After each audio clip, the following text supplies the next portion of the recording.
যদি ধান চাষে বেশি ধান ফসল ফলাতে চান তাহলে প্রত্যেকটা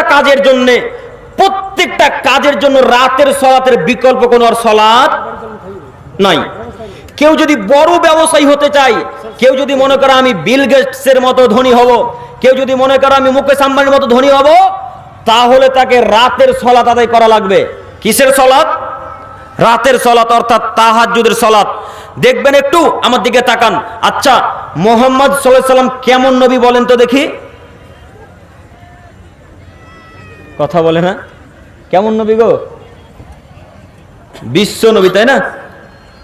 মুহাম্মদ সাল্লাল্লাহু আলাইহি সাল্লাম কি নবী? বিশ্ব নবী। আচ্ছা, আপনি মনে করেন যে আল্লাহ এমনিতে মুহাম্মদ সাল্লাল্লাহু আলাইহি সাল্লামকে বিশ্ব নবী বানিয়ে দিয়েছে? জি, এর মধ্যে কোনো কারণ আছে, তাই না? তো আল্লাহ মুহাম্মদ সাল্লাল্লাহু আলাইহি সাল্লামকে বলছেন, মুহাম্মদ উঠো, বিছানা চাদর ছাড়ো, এখন রাত্রি শেষ মুহূর্তে সালাত আদায় করো। কাকে আদেশ করছেন আল্লাহ? মুহাম্মদ সাল্লাল্লাহু আলাইহি সাল্লামকে। আল্লাহ বলছেন, মুহাম্মদ সাল্লাল্লাহু আলাইহি সাল্লাম উঠো, চাদর ছাড়ো, গভীর রাত্রি শেষ হতে যাচ্ছে, এখন সালাত আদায় করো। আল্লাহ নবী সাল্লাল্লাহু আলাইহি সাল্লাম এমনিতে বিশ্ব নবী হননি, এমনিতে তিনি এত বড় নবী হননি, রাতের সালাত আদায় করেছেন এবং প্রতিনিয়ত সালাত আদায় করতেন এবং আরো অন্যান্য অনেক গুণ তার ভেতরে ছিল। এই জন্য আল্লাহ তাআলা তাকে বিশ্ব নবী বানিয়েছেন। তাই আপনাকে বলছি যে কেউ যদি বিশাল ধনী হতে চায়, সালাত আদায় করা লাগবে। আপনার দোকান চলছে না, রাতের বেলায় সালাত আদায় করেন, 2 রাকাত সালাত আদায় করে গভীর রাত্রে উঠে আল্লাহকে বলেন, আল্লাহ তুমি তো দয়াবান, তুমি তো ক্ষমাবান, আল্লাহ তুমি বড় রহমান, আল্লাহ আমার দোকান খুব ভালো চলছিল গো আল্লাহ, আমার ব্যবসা অতীব ভালো চলছিল, আল্লাহ তোমার কাছে ভিক্ষা চাইছি মাবুদ, তুমি আমার ব্যবসাকে আগের পর্যায়ে ফিরিয়ে দাও, আল্লাহ তোমার কাছে ভিক্ষা চাইছি গো মাবুদ, তুমি আমার ব্যবসাকে আগের পর্যায়ে ফিরিয়ে দাও। এইভাবে দোয়া করতে করতে করতে করতে করতে করতে 2 চোখের পানিকে ফেলে দেন, ইনশাআল্লাহ এই দোয়া কবুল হবে, ইনশাআল্লাহ এই দোয়া কবুল হবে। কিন্তু বড় দুর্ভাগ্যের বিষয়, রাতের সালাত তো বহু দূরের কথা, এমনি সালাতই তো আদায় করতে পারি না, তাই না? রাতের সালাত তো বহু দূরের কথা, এমনিতেই তো জোহর আসরেই আমরা আসতে পারি না। কথা ভুল হচ্ছে কি? তো কিভাবে রাতের সালাত আদায় করবেন? কিভাবে আপনি ব্যবসায় বরকত পাবেন? কিভাবে খাদ্যে বরকত পাবেন? আপনাকে সালাতের মাধ্যমে আল্লাহকে বলতে হবে, আল্লাহ তুমি আমার খাদ্যে বরকত দাও, আল্লাহ তুমি আমার রিজিকে বরকত দাও, আল্লাহ তুমি আমার টাকাতে বরকত দাও, ছেলে মেয়েতে বরকত দাও, ব্যবসা বাণিজ্যে বরকত দাও, আল্লাহ এইভাবে আল্লাহর কাছে চেয়ে নিতে হয়। সম্মানিত মুরব্বী সাহেব, সম্মানিত তিনি ভাই, আপনি মনে করিয়েন না যে আল্লাহ আপনাকে এমনি এমনি দিয়ে দিবে সব কিছু, এমনি এমনি আল্লাহ আপনাকে দিবে না। আপনাকে পরিশ্রম করতে হবে আর দিন রাত দোয়া করতে হবে আল্লাহ তাআলার কাছে। মনে থাকবে ইনশাআল্লাহ? ইনশাআল্লাহ দিন রাত পরিশ্রম করবেন আর দিন রাত আল্লাহর কাছে দোয়া করবেন, দোয়া করতে ভুলবেন না। সম্মানিত তিনি ভাই বোন, এরপর আয়াত মহান আল্লাহ তাআলা বলেন যে এত কিছু পরীক্ষায় ফেলে আমি যখন এত কিছু পরীক্ষায় তাদেরকে ফেলবো, এমত অবস্থায় যদি ধৈর্য ধারণ করতে পারে তো আমি আল্লাহ তাকে জান্নাত দান করব।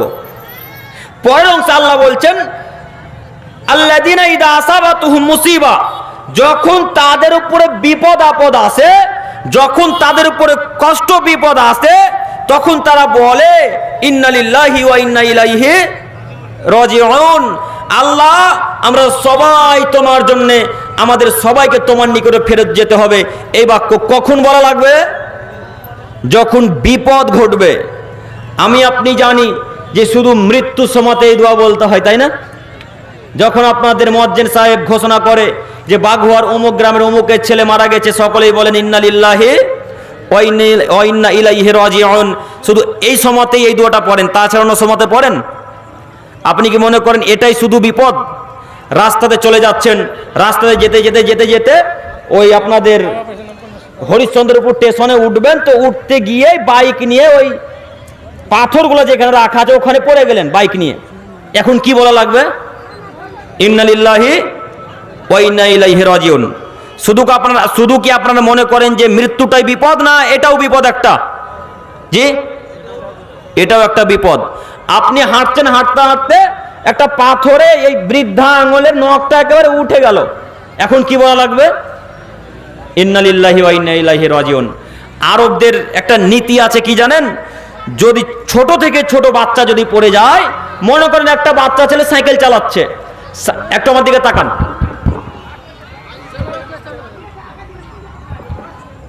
ওইদিকে কি আছে? কি আছে ওইদিকে গো? আমার দিকে এক খেলে চেয়ে থাকুন, একটু আমার দিকে তাকান, আমি একটা নীতি দেখাচ্ছি দেখুন। আরবদের বাচ্চা ছেলেরা যদি রাস্তাতে সাইকেল চালাতে চালাতে পড়ে যায় বা কোনো কারণবশত পড়ে যায়, তো সঙ্গে সঙ্গে তারা বলে ইন্না লিল্লাহি ওয়া ইন্না ইলাইহি রাজিউন, হাসবুনাল্লাহু ওয়া নি'মাল ওয়াকিল, আল্লাহ আমার জন্য যথেষ্ট, আল্লাহ আমাদের জন্য যথেষ্ট, এই বাক্য তারা বলে। আর আমাদের ভারতবর্ষে, বাংলাদেশ, পাকিস্তানের ছেলে যদি রাস্তাতে পড়ে যায়, মনে করে রাস্তাতে একটা পাথর রাখা আছে, তো পাথরে লেগে তার নখটা উদরে গেল, তখন হচ্ছে অমুকের বাচ্চা অমুক পাথরটা রেখেছিল রে, আমার পাটা কেটে গেল। এ কথা বলে না? বলে তো নাকি? বলে। তো তাদের মধ্যে আমাদের মধ্যে কত পার্থক্য, একটু লাগলেই তারা বলে ইন্না লিল্লাহি ওয়া ইন্না ইলাইহি রাজিউন। আর আপনার ছেলে গালি দিয়ে বসে, কাঁটাটা কে যে ফেলেছিল ওই জায়গাতে বলেন ইন্না লিল্লাহি ওয়া ইন্না ইলাইহি রাজিউন। বুঝতে পারেননি? আল্লাহ বলছেন উলাইকা আলাইহিম সালাতু রাব্বিহিম ওয়া রাহমা, এরাই ওই সমস্ত মানুষ যাদের প্রতি আমার দয়া ও রহমত আছে। এরা কারা? যারা যারা বিপদে ধৈর্য ধারণ করে। ওরা কারা? যারা ব্যবসা বাণিজ্য নষ্ট হয়ে গেলে ধৈর্য ধারণ করে। ওরা কারা? যারা টাকা পয়সা ধ্বংস হয়ে গেলে ধৈর্য ধারণ করে। ওরা কারা? ছেলে মেয়ে মারা গেলে ধৈর্য ধারণ করে। ওরা কারা? বিপদে আপদে ধৈর্য ধারণ করে যারা, তাদের উপরে আল্লাহ সুবহানাহু ওয়া তাআলার দয়া ও রহমত প্রস্তুত আছে, রহমত আল্লাহ সুবহানাহু ওয়া তাআলা বর্ষণ করেন। তারা কারা? কাদের উপর রহমত নাজিল হয়? যারা বিপদে ধৈর্য ধারণ করে, যারা বিপদে আল্লাহর উপর ভরসা করে ধৈর্য ধারণ করে থাকে, তাদের উপর আল্লাহ তাআলার শান্তি রহমত নাজিল হয়। একথা আল্লাহ সুবহানাহু ওয়া তাআলা বলছেন। পরং আল্লাহ তাআলা বলছেন উলাইকা হুমুল মুহতাদুন, এবং এরাই হলো হেদায়েতপ্রাপ্ত, এরাই হলো হেদায়েতপ্রাপ্ত, এরাই হলো সঠিক দল, এরাই জান্নাতে যাবে। অতএব সম্মানিত মুরব্বী সাহেব, সম্মানিত তিনি ভাই, আমার বক্তব্যের বিষয় ছিল ধৈর্য ধারণের ফজিলত। আমি আপনাকে দেখাতে চাচ্ছি ধৈর্যের ফজিলত।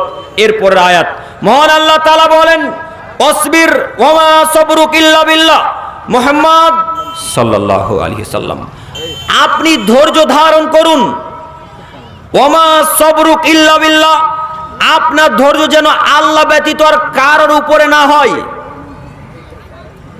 আল্লাহ সুবহানাহু ওয়া তাআলা বলছেন মুহাম্মদ সাল্লাল্লাহু আলাইহি সাল্লাম, আপনি ধৈর্য ধারণ করুন, আপনার ধৈর্য যেন আল্লাহ ব্যতীত আর কারোর উপরে না হয়। তার মানে আয়াতের বিবরণ দ্বারা বোঝা যাচ্ছে মানুষের উপরেও ধৈর্য ধারণ করে, তাই না? আয়াতের বিবরণ দ্বারা বোঝা যাচ্ছে মানুষের উপরেও ধৈর্য ধারণ করে। আল্লাহ মুহাম্মদ সাল্লাল্লাহু আলাইহি সাল্লামকে বলছেন আপনি একমাত্র আমার উপরে ধৈর্য ধারণ করবেন। ওয়ালা তাহজান আলাইহিম, এবং আপনি চিন্তিত হবেন না আপনার দুশমনদের কারণে, আপনার চিন্তা করার কোনো প্রয়োজন নেই। ওয়ালা তাকু ফি যায়কি মিম্মা ইয়ামকুরুন, এবং আপনি আপনার শত্রুদের কারণে মনকে ছোট করবেন না। একটু আমার দিকে তাকান, আল্লাহ মুহাম্মদ সাল্লাল্লাহু আলাইহি সাল্লামকে বলছেন আপনি আপনার শত্রুদের কারণে মনকে ছোট করবেন না, আপনি আপনার শত্রুদের চক্রান্তর কারণে চিন্তিত হবেন না। কেন? ইন্নাল্লাহা মাআল্লাযিনা তাকাউ ওয়াল্লাযিনা হুম মুহসিনুন, আপনি নিশ্চয় আল্লাহ সুবহানাহু ওয়া তাআলা বলছেন আপনি চিন্তিত হবেন না এই জন্য যে আমি আল্লাহ সুবহানাহু ওয়া তাআলা তার সাথে আছি, যে পরহেজগার, যে ধৈর্যশীল মানুষ, যে মুত্তাকিন মানুষ, আমি আল্লাহ তাআলা তার সাথে আছি। আপনি কেন চিন্তা করবেন? আপনি কেন টেনশন করবেন শত্রুর কারণে? আপনি তো পরহেজগার মানুষ, আপনি তো দামি মানুষ, আপনি তো তাকওয়াশীল মানুষ, আপনি কেন চিন্তিত হবেন? আপনি কেন চিন্তা করবেন? আল্লাহ সুবহানাহু ওয়া তাআলা বলছেন যারা ধৈর্যশীল মানুষ, যারা মুত্তাকি মানুষ, যারা তাকওয়াশীল মানুষ, আমি আল্লাহ সুবহানাহু ওয়া তাআলা তাদের সাথে আছি।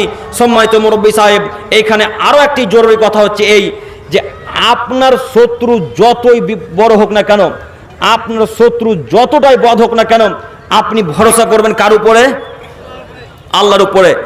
আর তাকওয়াশীল হবেন, যদি পরহেজগার হন, তো সারা পৃথিবীর যদি শত্রু এসে আপনাকে মারার চেষ্টা করে তবু আপনাকে মারতে পারবে না যদি আপনি পরহেজগার হন। আল্লাহ বলছেন ইন্নাল্লাহা মাআল্লাযিনা তাকাউ ওয়াল্লাযিনা হুম মুহসিনুন। আপনি শুনুন, যারা পরহেজগার, যারা মুত্তাকি, তাদের সাথে আমি আল্লাহ সুবহানাহু ওয়া তাআলা আছি। অতএব মুসলিম ভাই ও বোনদেরকে আমি অনুরোধ করে বলছি, আল্লাহর উপর ভরসা করে থাকুন, আল্লাহর উপর ধৈর্য ধারণ করুন এবং যে কোনো মূল্যে মুত্তাকি হওয়ার চেষ্টা করুন, তাকওয়াশীল বান্দা হওয়ার চেষ্টা করুন।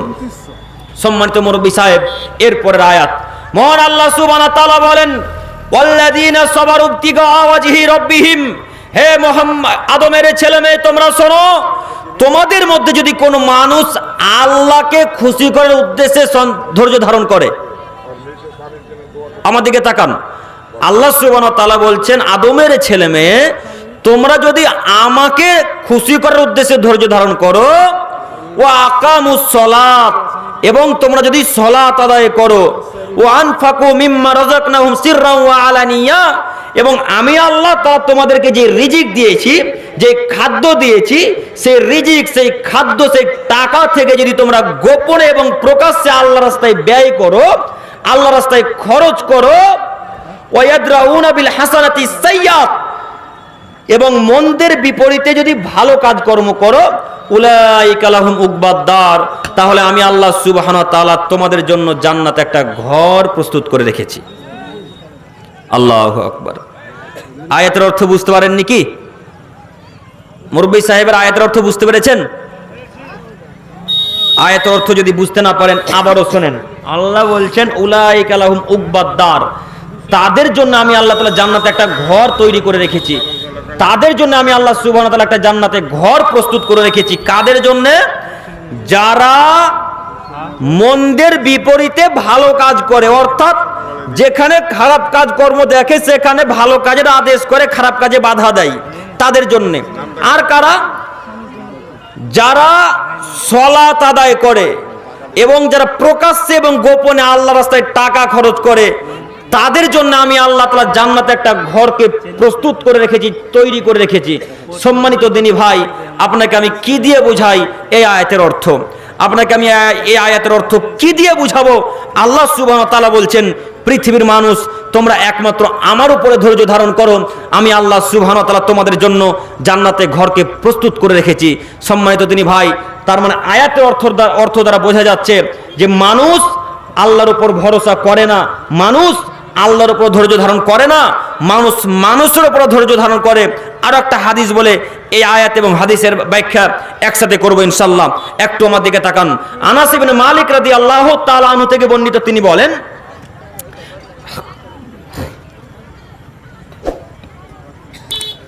রাসূলুল্লাহ সাল্লাল্লাহু আলাইহি ওয়াসাল্লাম বলেছেন আস-সাবরু ইনদা সাদমাতিল উলা, ধৈর্য হচ্ছে প্রথম চটেই। একটু আমার দিকে তাকান, খুব গুরুত্বপূর্ণ হাদিস। একটু আমার দিকে তাকান, দিনী ভাইরা আপনারাও তাকাবেন। এই লাইটটা এখানে দিতে হতো না, যত পোকা সব আমার গায়ের মুখে ঢুকছে। যাই হোক, তো একটু আমার দিকে তাকান। আল্লাহ নবী সাল্লাল্লাহু আলাইহি সাল্লাম বলছেন আস-সাবরু ইনদা সাদমাতিল উলা, ধৈর্য হচ্ছে প্রথম চটেই, অর্থাৎ ধৈর্য ধারণ করতে হবে প্রথম অক্তেই। প্রথম অক্তে ধৈর্য ধারণ করতে হবে মানে, একটু আমার দিকে তাকান, আপনাকে দেখাচ্ছি প্রথম অক্তে ধৈর্য ধারণ কাকে বলে। আপনারা দুই ভাইয়ে খুব ঝগড়া ঝামেলা লেগেছে, তো ছোট ভাই বড় ভাইকে এমন গালি দিয়েছে, বড় ভাই গালি সহ্য করতে না পেরে বড় ভাই ছোট ভাইকে গালি দিয়েছে। গালি দিতে দিতে দিতে দিতে দুইজনের গালির মাত্রা যখন বেড়ে গেছে, ছোট ভাইয়ের গালির মাত্রা যখন বেশি হয়ে গেছে, তখন বড় ভাই চুপ করে গেছে। এখন চুপ করে গিয়ে বলছে, যাক আমি আল্লাহর উপর ধৈর্য ধারণ করলাম। আচ্ছা বলেন তো, এটা ধৈর্য ধারণ হলো? এতক্ষণ গালি কিন্তু ঠিকই দিচ্ছিল, মানে গাল দিয়ে যখন আর তার ছোট ভাইকে পারলো না, তখন বলছে আমি আল্লাহর উপর ধৈর্য ধারণ করলাম। এটা প্রথম অক্তে ধৈর্য ধারণ হলো? কথা বুঝতে পারেননি? এই জন্যে আমি আপনাকে শতদিন বলেছি যে কেউ যদি আপনাকে এক লাঠি মেরে দেয় তো দ্বিতীয় লাঠি মারার তাকে চেষ্টা করিয়েন না, ধৈর্য ধারণ করেন। এই জন্য আমি আপনাকে শতদিন বলেছি কেউ যদি আপনার গীবত করে, পরনিন্দা পরচর্চা করে, তো পাল্টা তার গীবত পরনিন্দা পরচর্চা করতে যাবেন না, আপনি সেখানে ধৈর্য ধারণ করেন। নেকি কোথায় পাবেন? নেকি কোথায় পাবেন? আল্লাহর কাছে। আপনিও যদি এখন ওর গালি দেওয়ার কারণে আপনিও গালি দিয়ে বসেন, তাহলে আর নেকি পেলেন না। আপনার ছোট ভাই আপনার নামে পরনিন্দা পরচর্চা করেছে অতীব খারাপ ভাবে, তো আপনিও তার পরের দিন চায়ের দোকানে বসে আপনার ছোট ভাইয়ের নামে পরনিন্দা পরচর্চা করলেন, তো ওই পরনিন্দা পরচর্চা করার কারণে আপনার আমল নামাতে ফেরেশতা মণ্ডলী যে নেকি লিপিবদ্ধ করেছিলেন, সে নেকিটা এখন আর আছে? জি, কেন নেকিটা নেই? আপনিও তার পাল্টা পরনিন্দা করলেন এই জন্যে, বুঝেননি? এই জন্যই আমি আপনাদেরকে শতদিন বলেছি, আপনি আব্দুল করিমের গীবত করে আব্দুল করিমের পিছন দিকে ছিঁড়ে ফেলে দেন, তবু আব্দুল করিমে যায় আসে না। আপনি গীবত করতে করতে করতে আব্দুল করিমের মা বাপকে গালি দিয়ে ছিঁড়ে ফেলে দেন, তবু আব্দুল করিমে যায় আসে না। আমি আপনার 5 পয়সা দাম দিই না, আমি আপনাকে মানুষই মনে করি না। যারা গীবত করে তাদেরকে আমি মানুষই মনে করি না। বেটা প্রস্তুত থাকিও, তুমি কিয়ামতের মাঠে তোমার সাথে অনেক কথা আছে। তুমি অনেক পরনিন্দা পরচর্চা করেছো, তোমাকে আমি চিনি না, তুমি কেমন মানুষ, তুমি করো পরনিন্দা পরচর্চা, আমার কোনো যায় আসে না। তোমার সাথে কিয়ামতের মাঠে সাক্ষাৎ হবে, তোমাকে তো নেকি আমাকে বুঝিয়ে দেওয়া লাগবে, বুঝেননি? যত খুশি আব্দুল করিমের পরনিন্দা পরচর্চা করেন।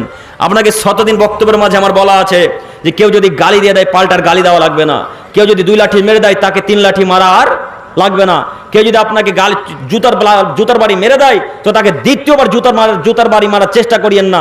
যদি মারার চেষ্টা করেন তো নেকি সেখানেই কি হয়ে গেল, কেটে গেল। বুঝতে পারিনি কথা মনে হয়। কাজেই ধৈর্য ধারণ করা লাগে, ধৈর্য ধারণ করেন। 2 ভাই ঝগড়া লেগেছে, মাথা ফাটাফাটি হয়ে গেছে। মাথা ফাটাফাটি করার পর এক ভাই হরিশ্চন্দ্রপুর থানাতে গিয়ে কেস করে এসেছে। তো যে ভাই কেস করেছে যার নামে, সে টাকাওয়ালা মানুষ, সম্পদশালী মানুষ, ও টাকা দিয়ে পুলিশওয়ালাকে চুপ করিয়ে দিয়েছে। তো এখন বড় ভাই বলছে যাক পুলিশওয়ালা কিছু করলাম, তো আমি এখন আল্লাহর পর ধৈর্য ধারণ করলাম। ও মানে সব কিছু করার পর যখন কিছুতেই হলো না, তখন আল্লাহর পর ধৈর্য। জি, কথা বুঝতে পারছেন কি আমার? তো এটা অবলক্তে ধৈর্য ধারণ হলো না। আল্লাহ নবী বলছেন আসসবরু ইনদা সদমাতিল উলা, ধৈর্য হলো প্রথম অক্তে, ধৈর্য হলো প্রথম অক্তে। কাজেই প্রথম অক্তে আউয়াল অক্তেই ধৈর্য ধারণ করা লাগবে, তাহলে আপনি ধৈর্যের নেকি পাবেন, নচেত আপনি ধৈর্যের নেকি পাবেন না। সম্মানিত মুরব্বী সাহেব, এরপরের আয়াত মহান আল্লাহ সুবহানাহু ওয়া তাআলা বলেন, আদমের ছেলে মেয়ে, আমি তোমাদের জন্য জান্নাতে একটা ঘরকে প্রস্তুত করে রেখেছি, যদি তোমরা ধৈর্য ধারণ করতে পারো। এরপরের আয়াত,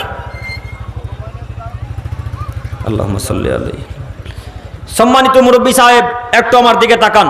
মহান আল্লাহ তাআলা বলেন, আস্তাঈনু বিস-সাবরি ওয়াস-সালাহ, হে আদমের ছেলে মেয়ে তোমরা শোনো, তোমরা সালাতের মাধ্যমে এবং ধৈর্যের মাধ্যমে আল্লাহর কাছে সাহায্য প্রার্থনা করো।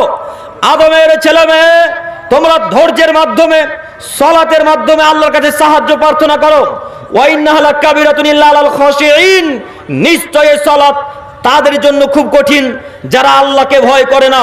নিশ্চয়ই সালাত তাদের জন্য বড় কঠিন যারা আল্লাহকে ভয় করে না। সম্মানিত মুরব্বী সাহেব, আপনাকে আমি কি দিয়ে বুঝাই?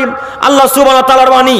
মহান আল্লাহ তাআলা বলেন, আদমের ছেলে মেয়ে তোমরা আল্লাহর কাছে ধৈর্যের মাধ্যমে সালাতের মাধ্যমে সাহায্য চাও, সাহায্য প্রার্থনা করো।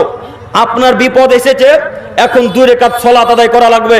2 রাকাত সালাত আদায় করে ধৈর্য ধারণ করে আল্লাহর কাছে ভিক্ষা চাওয়া লাগবে। এই জন্য আমি আপনাকে আরো বক্তব্যের মাঝে বলেছিলাম, আপনার ছেলে হরিশ্চন্দ্রপুর স্টেশনের পাশে আপনার ছেলে বাইক অ্যাক্সিডেন্ট হয়েছে। আপনার ছেলে হরিশ্চন্দ্রপুরে বাইক অ্যাক্সিডেন্ট করেছে, এখন সঙ্গে সঙ্গে হাসপাতাল যাওয়া লাগবে না, আপনার ছেলেকে হাসপাতাল কেউ না কেউ নিয়ে গেছে ইনশাআল্লাহ। ওই ছেলে হাসপাতালে থাক, হাসপাতাল যাওয়ার আগে 2 রাকাত সুন্দর করে সালাত আদায় করেন, বাড়িতে সুন্দর করে ওযু করেন, ওযু করার পর 2 রাকাত সালাত আদায় করেন। 2 রাকাত সালাত আদায় করে 2 হাতকে উত্তোলন করে এক পর্যায়ে আল্লাহকে বলেন, আল্লাহ তুমি বড় দয়াবান, তুমি বড় ক্ষমাবান, তুমি বড় রহমান। আল্লাহ, আমার ছেলে হরিশ্চন্দ্রপুর অ্যাক্সিডেন্ট করেছে, মাবুদ তুমি বড় দয়াবান, আমার ছেলের যেন কোনো ক্ষতি না হয়। এই দোয়া বলেন। এই দোয়া যত কাজ হবে, এই দোয়া যত তাড়াতাড়ি কবুল হবে, যত কাজ হবে, আপনার হাসপাতালে গিয়ে তত কাজ হবে না। কথা বুঝতে পারেননি? কথা কি বুঝতে পেরেছেন? অ্যাক্সিডেন্ট হয়েছে আপনার স্ত্রী, আপনি আগে 2 রাকাত সালাত আদায় করে আল্লাহর কাছে ভিক্ষা চান। আল্লাহকে বলেন, আল্লাহ তুমি আমার স্ত্রীকে সুস্থ রাখো আল্লাহ, অমুক জায়গায় অ্যাক্সিডেন্ট করেছে আমার স্ত্রী, তুমি আমার স্ত্রীকে ভালো রেখো। এইভাবে আল্লাহর কাছে দোয়া করা লাগে। আল্লাহ বলছেন ধৈর্যের মাধ্যমে, সলাতের মাধ্যমে আমার কাছে প্রার্থনা করো, আমার কাছে চাও। তো ধৈর্যই তো নেই, সলাতই তো নেই, আমরা কিভাবে আল্লাহর কাছে চাইবো? জি, আমরা আল্লাহর কাছে কিভাবে চাইবো? আল্লাহর কাছে কিছু চাইতে হলে আগে 2 রাকাত সালাত আদায় করা লাগে। আর দোয়া করার প্রথম নীতি হলো প্রথমত আগে তার প্রশংসা করা লাগে। তার মানে সূরা ফাতিহা পাঠ করবেন, তারপরে রাসূল সাল্লাল্লাহু আলাইহি ওয়াসাল্লামের উপর দরুদ পাঠ করা লাগে, দরুদ ইব্রাহিম পাঠ করবেন, আরো অনেক দরুদ আছে সেই দরুদ পাঠ করবেন। এরপরে আরবিতে কিছু বাক্য বলবেন, তারপরে এক পর্যায়ে গিয়ে আল্লাহকে বলবেন আপনার যত বিপদ আপদ হয়েছে সেই বিপদের কথা বলবেন। এটা হচ্ছে দোয়া করার নীতি, এটা হচ্ছে দোয়া করার পদ্ধতি। তো আপনি দোয়া করছেন এমন গতিতে 2-3 দিন দোয়া করলেন, চতুর্থ দিনের বেলায় বলছেন যে আল্লাহ তো দোয়া কবুলই করে না। কত দোয়া করব? জি, কত আল্লাহর কাছে দোয়া করবো, আল্লাহ তো দোয়া কবুলই করে না। এই বাক্য বলে না? জি, অনেকেই বলে। তো এইভাবে দোয়া কবুল হবে না। দোয়া কবুল এমনভাবে করতে হবে যে আল্লাহ এই দোয়া কবুল করবেই করবে, এই গতি রাখতে হবে অন্তরে এই বিশ্বাস রাখতে হবে। আর দোয়া করার সময় আগে আপনাকে সূরা ফাতিহা, তারপর রাসূল সাল্লাল্লাহু আলাইহি ওয়াসাল্লামের উপর দরুদ পাঠ করে আরবিতে কিছু বাক্য বলে রব্বানা আতিনা ফিদ দুনিয়া হাসানাতাও ওয়া ফিল আখিরাতি হাসানাতাও ওয়া কিনা আযাবান্নার, যত দোয়া মুখস্থ আছে এই সমস্ত কোরআনে আয়াত হাদিসে দোয়া যত মুখস্থ আছে সেই দোয়াগুলো বলে তারপরে আল্লাহর কাছে বাংলাতে কিছু চান, ইনশাআল্লাহ এই দোয়া কবুল হবে ইনশাআল্লাহ। আল্লাহ আমাদের সকলকে বুঝার তৌফিক দান করুক, সকলে বলি আমিন। সম্মানিত মুরব্বী সাহেব, এরপরের হাদিস আবু সাঈদ খুদরি রাদিয়াল্লাহু তাআলা আনহু থেকে বর্ণিত, তিনি বলেন রাসূল সাল্লাল্লাহু আলাইহি ওয়াসাল্লাম বলেছেন মাইয়াতাসাব্বার ইউসাব্বিরহুল্লাহ। হে আদমের ছেলে মেয়ে শোনো, যখন কোনো মানুষকে ধৈর্য ধারণ প্রদান করা হয় তার চাইতে বড় আর কোনো দামি উপহার তাকে প্রদান করা হয় না। ওমা উতিয়াতান খায়রান আওসা মিনাস সবর, তার চাইতে কল্যাণকর, তার চাইতে প্রশস্ত উপহার আর তাকে দেওয়া হয় না। সব থেকে দামি উপহার, সব থেকে প্রশস্ত বড় উপহার হলো ধৈর্য প্রদান করা, ধৈর্য দান করা। আল্লাহ যার অন্তরে ধৈর্য দান করেছেন সেই সব থেকে বড় উপহার পেয়েছেন আল্লাহর পক্ষ থেকে। একথা আল্লাহ সুবহানাহু ওয়া তাআলা রাসূল সাল্লাল্লাহু আলাইহি সাল্লাম বলছেন, হাদিস বুখারী মুসলিম।